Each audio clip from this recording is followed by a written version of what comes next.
Michel Courchaine, Jean-François Lisée, Michael Fortier, bonsoir. Bonsoir. Bonsoir. Bonsoir. Est-ce qu'on peut mener à bien une réforme informatique au Québec? Est-ce qu'on peut faire ça? Là, le virage numérique en santé qui est reporté, ce n'est pas des petites choses, là.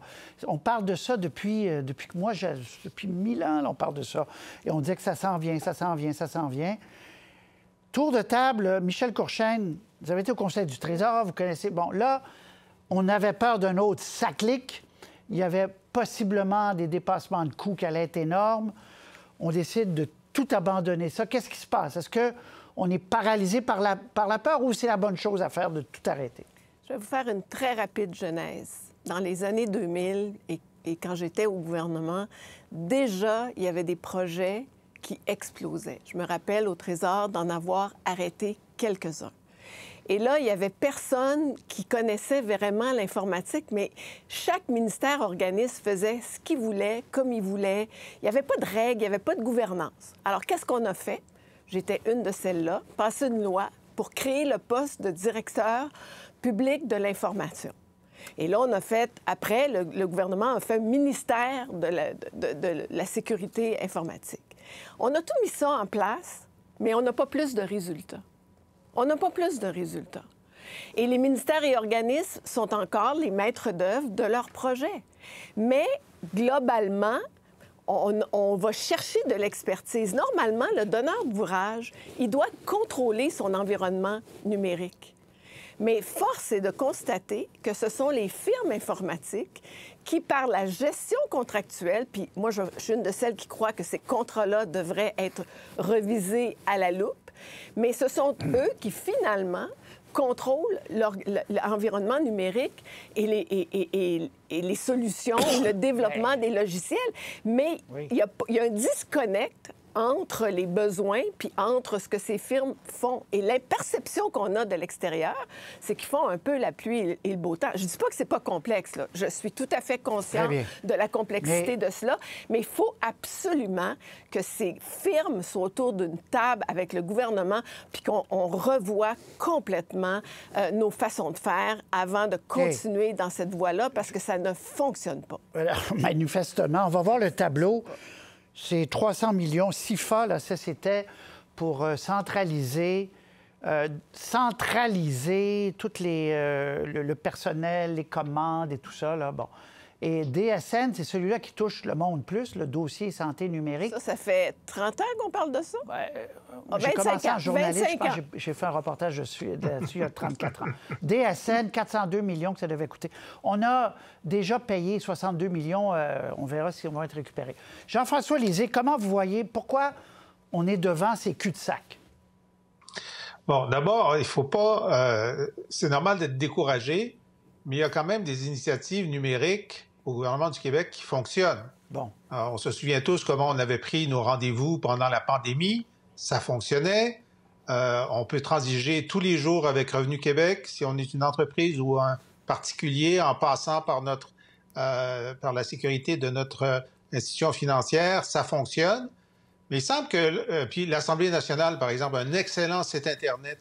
On a accès à tout très rapidement. Bon, mais dès qu'on monte dans le degré de difficulté, là, il semble qu'on frappe un plafond de compétences. Et le degré de difficulté de la SAQ, il ne me semblait pas que c'était si épouvantable que ça, mais c'est moins compliqué que de mettre en réseau l'ensemble du système de santé puis l'ensemble des fichiers de chacune des personnes, de chacun des patients.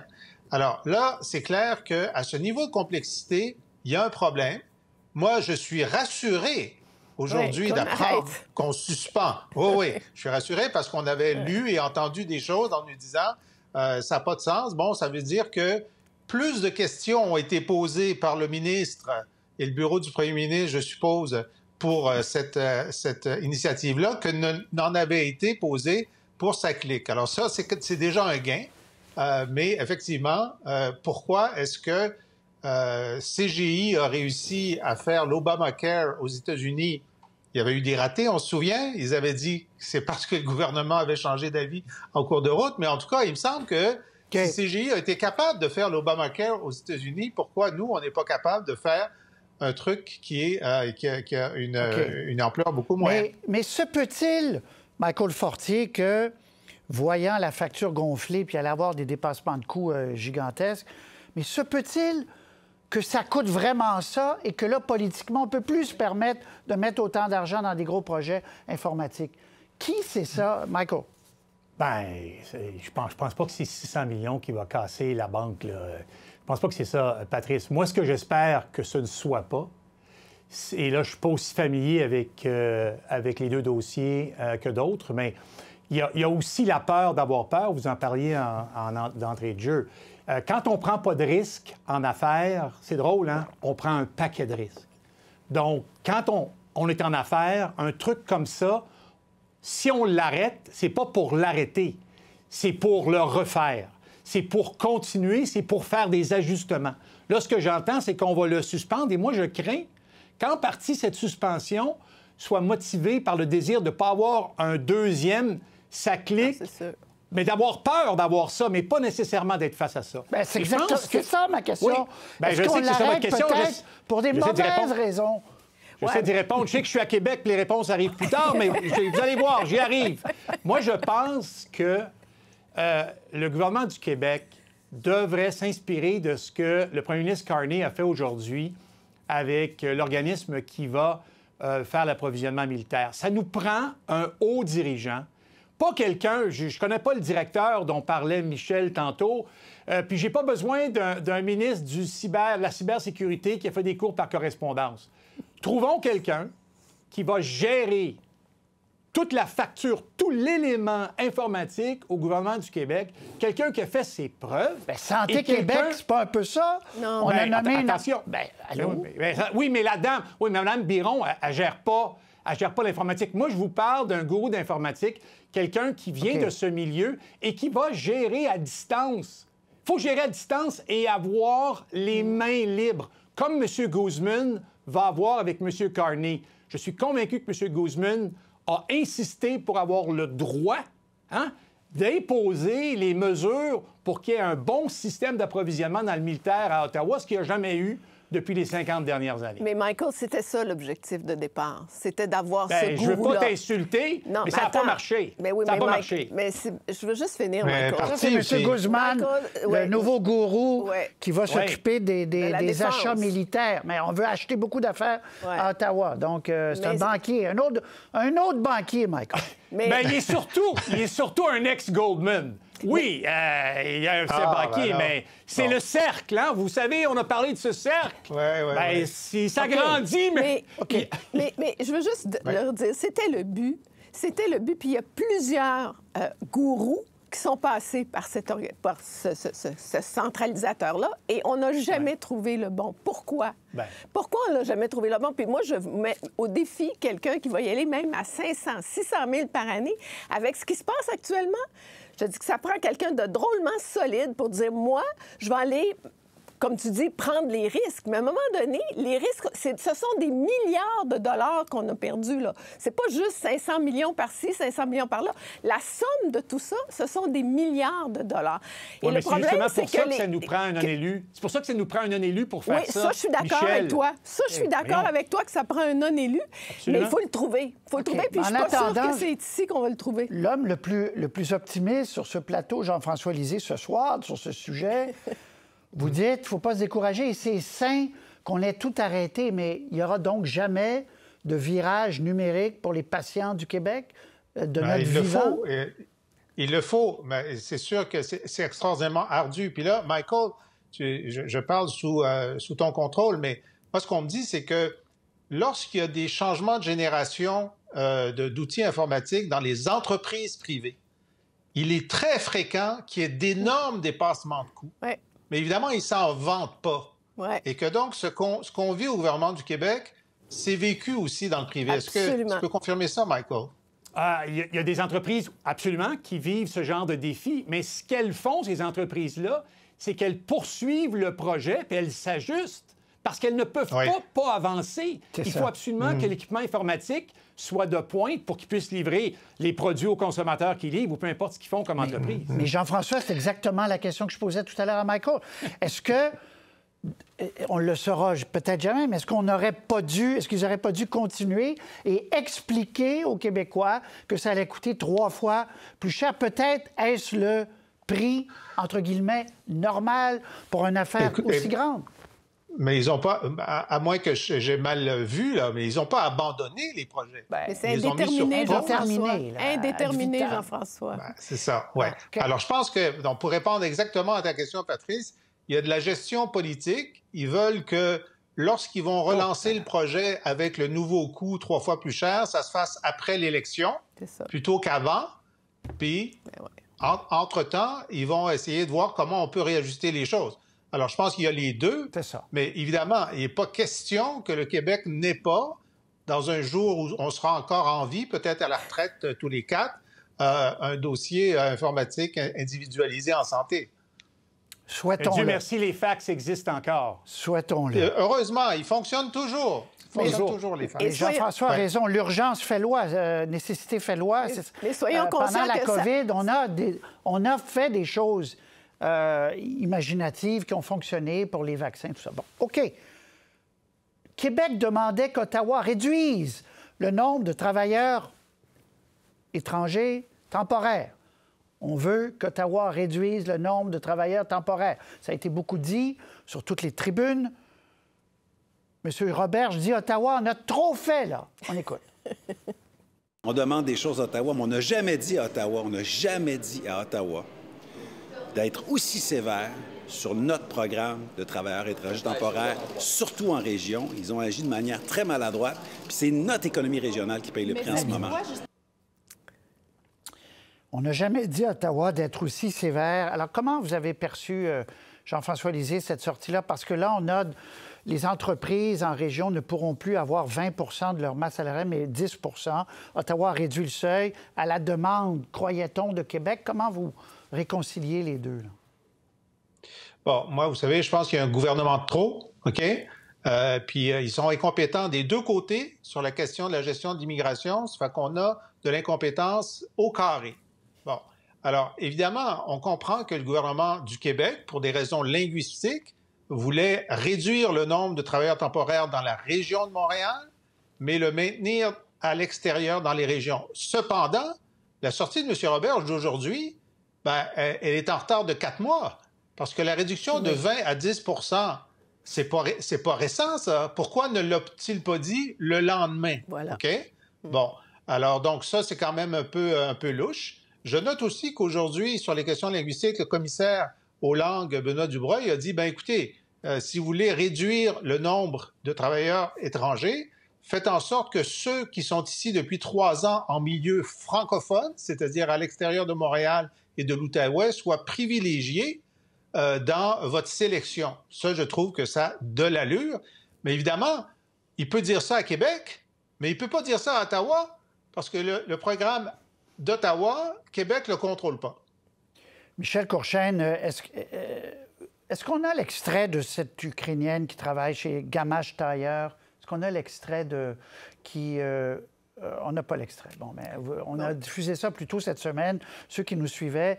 Et elle, c'est le Québec qui contrôle, parce que c'est le PEC, et elle risque d'être expulsée parce que c'est terminé, puis elle est à Montréal, puis elle ne gagne pas assez pour entrer dans une autre catégorie. Est-ce que là, on n'entre pas avec le choc de la réalité, avec des cas qui vont se multiplier, où on ne devrait pas dire, vous parlez français, vous êtes intégré, clause grand-père, merci, bonsoir, mais on peut changer les règles pour le futur. Michel. Oui, c'est que dans tout ce débat-là qui dure depuis plusieurs mois, années, tout ce qu'on veut avoir, c'est le chiffre, le seuil, le fameux chiffre. Hein? Rappelez-vous, ce que le gouvernement nous a servi, c'est qu'il y avait 600 000 temporaires. C'est trop. Là, il veut réduire de 200 000. C'est encore trop. Mais moi, la question que je me pose, c'est quelle est la cartographie des besoins au Québec? Ça, personne ne nous en parle. Personne, les entreprises aujourd'hui qui ont pu le 20 puis sont à 10 puis qui disent, nous, on est étouffés, on va fermer ou on va ralentir notre production, il s'exprime maintenant. Mais c'est au gouvernement de dire, même par région, quels sont véritablement les besoins. Et on a fait beaucoup de politique avec les seuils d'immigration. On s'est renvoyé beaucoup la balle entre le fédéral et le provincial. Mais le réel besoin sur le terrain, que ce soit à Montréal, Laval ou que ce soit dans le reste du Québec, je pense qu'il faut au moins avoir une planification qui se base sur une certaine réalité avec des marges, une fourchette, c'est sûr, parce que Michael va nous dire qu'on ne peut pas tout prévoir puis qu'il faut prendre des risques, etc. Je suis tout à fait d'accord avec ça. Mais il reste que il y a des entreprises qui sont instaurées depuis nombre d'années, veulent avoir certaines croissances, et c'est pas si compliqué sur le terrain, je peux vous le dire, d'aller faire le tour du Québec avec le ministère pour essayer d'avoir cette cartographie, puis d'écouter ces entrepreneurs. Là, on les écoute après. On aurait dû les écouter puis les consulter avant d'établir ces seuils. On l'a trouvé, Oksana. Là. Michael, je vous donne la parole après. Oui, et vous avez tourné pour les besoins. Mais moi, je vous parle du passé, quelqu'un qui est installé déjà, là, qui est ici. Ouais. Mais là, c'est quoi la réponse de M. Roberge? On va l'écouter, Oksana. Ouais. Elle est ukrainienne, elle coud chez un tailleur Gamache. On écoute. Ces règles d'immigration, c'est très difficile pour nous parce que je ne sais pas qu'est-ce qu'on va faire. Ça vous fait peur? Au commençait, Alors, elle ne veut pas retourner en Ukraine. Son fils devrait aller à la guerre, peu importe. Mais on l'a acceptée à bras ouverts. Elle ne parlait pas un mot de français. Elle a appris le français. Elle travaille tous les jours. Michael, est-ce qu'il y a moyen d'arranger des choses pour le passé, pour ceux qui sont déjà ici, selon vous, Michael? Bien, il faudrait, oui, mais je voudrais aussi répondre à l'intervention du ministre aujourd'hui. J'ai l'impression que c'est un gouvernement, il me fait penser à un gouvernement il y a 45 ans. Tous les journaux du matin sont placés sur une grande table, puis là, le premier ministre rentre, puis on dit « Regardez la page A3 du Soleil, ils ont dit ça! » Là, ils sortaient, puis là, c'est exactement ça. Mais voyons donc, écoutez, Patrice, ils ont combien de députés, la CAQ? Combien? 80, je ne sais pas combien? 4. 100 viennent des régions. Il n'y en a pas un qui a eu le droit d'aller en vacances aux États-Unis cet été, puis ils sont peut-être allés en Europe pas longtemps. Qu'est-ce qu'ils ont fait cet été? Ouais. Moi, je parlais. Il y en a deux sur l'île de Montréal. Il y en a deux sur l'île de Montréal, Michael.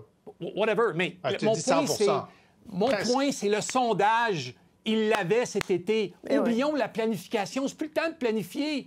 Les besoins existent maintenant, Patrice. Et là, il retourne la balle à Ottawa. Voyons donc, c'est un message qui aurait dû être livré bien avant aujourd'hui, durant l'été. Mais qu'est-ce qu'il faisait cet été? Ben non. Cet été, il ne se passait rien. Il préparait la rentrée, travaillait sur son remaniement ministériel. Honnêtement, c'est honteux. Et l'autre élément dont on ne parle pas, si vous êtes un étranger, c'est un non-Canadien, un immigrant, et vous pensez immigrer au Canada pour travailler, allez-vous vraiment venir au Québec? Si vous ne parlez pas le français, quelqu'un vous traduit les articles de journaux, on va dire, mais voyons, lundi, ils t'aiment, mercredi, ils veulent que tu partes, jeudi, ils veulent que tu reviennes, dimanche, il faut que tu t'en ailles. Quelle sorte de réputation on a? Jean-François, est-ce que c'est pas parce que, comme on demandait à Ottawa de réduire, puis on visait beaucoup les demandeurs d'asile, en passant. C'est ça qui fait problème selon le discours de... C'est les demandeurs d'asile qui demandent de l'argent, qui demandent ci, des services, etc.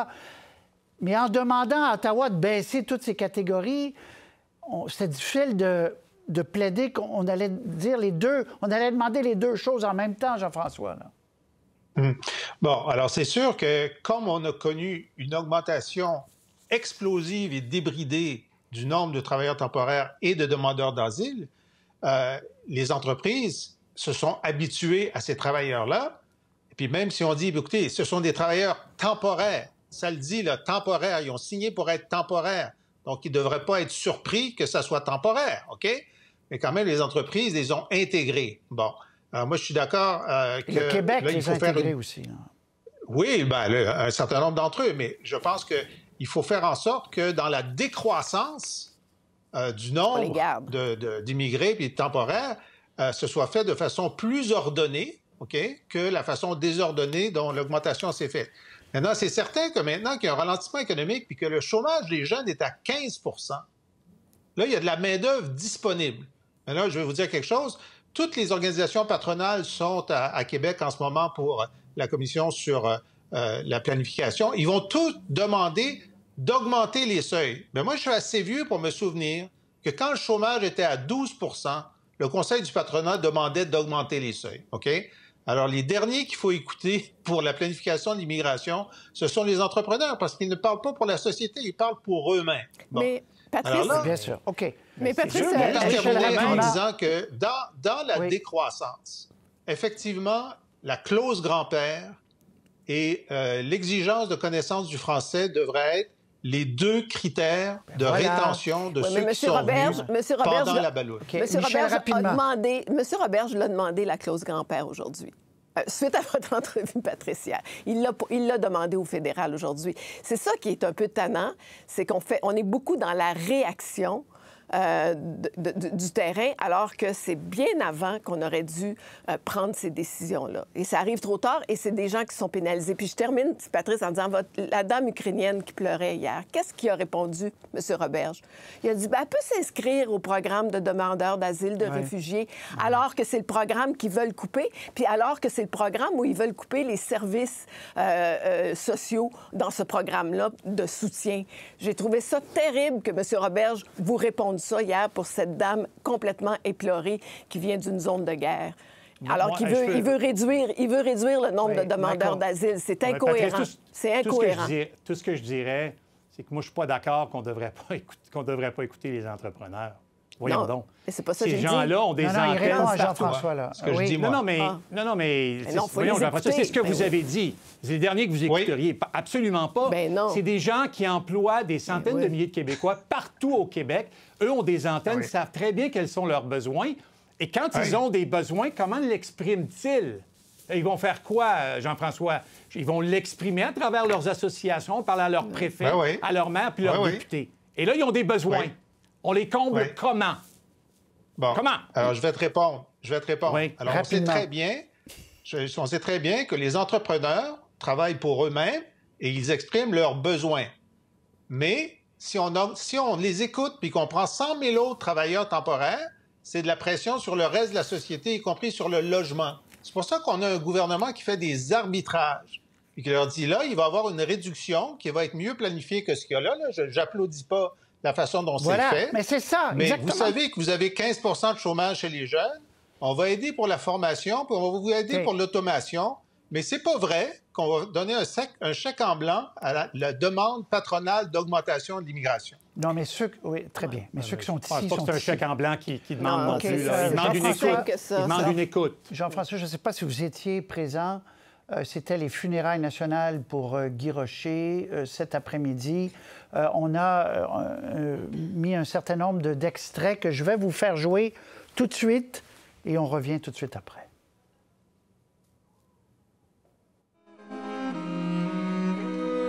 Je lui dis merci beaucoup, Monsieur Rocher. Monsieur Rocher, en un siècle d'existence, vous avez beaucoup donné au Québec. Il en faudra d'autres, il en faudra d'autres comme vous, cher Guy Rocher. Merci. Et puis il y a un autre legs qui, moi, me touche personnellement compte tenu de mes convictions, c'est la laïcité de nos institutions. Il a été un ardent défenseur de l'école laïque et déjà en instaurant les cégeps, il a ouvert la voie à cet égard-là. Par la suite, j'ai eu la chance aussi de contribuer à la laïcisation de notre système. Il a toujours été à nos côtés lorsqu'il s'est agi de cette question, jusqu'à la fin de sa vie. Et c'est absolument remarquable. Un parcours, en effet, remarquable. Voilà, mesdames et messieurs. Michel Courchain, Jean-François Lisée, Michael Fortier, merci encore une fois d'avoir été avec nous. Très intéressant. À la semaine prochaine. Au revoir. Bonsoir. Au revoir.